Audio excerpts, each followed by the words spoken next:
肯定試過上網睇 Netflix 俾阿媽鬧話你唔溫書，你可以播翻佢。其實我學緊 DSE 中文。最近喺 Netflix 嘅第一位一定係黑霸大廚啦，相信大家都有睇過。令我印象最深刻嘅就係煮豆腐嗰一 part 嘅地獄爭霸戰啦。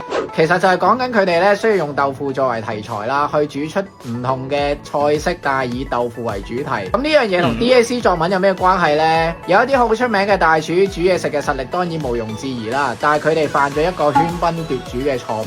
其實主角一定要有豆腐，喺 DSE 開放式題目入邊都有呢個情況出現。舉個例，例如足印咁樣，我哋唔可以純粹話行過就有腳印，行過就有痕跡。足印你自己可以決定向前、向後、向左右、向右幾多度都得㗎，大踏步定係細細步又得。嗱，呢樣嘢食飯埋單嘅記錄啦，或者上網嘅記錄就做唔到啦。咁呢個就係佢唯一可取嘅獨特之處。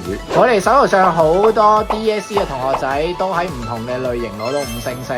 唔同嘅題型其實都有佢嘅玩法，我哋課堂上當然會教一系列嘅方法去幫大家揾到最好嘅立意升華啦，最佳嘅寫作框架啦，一啲都唔使擔心。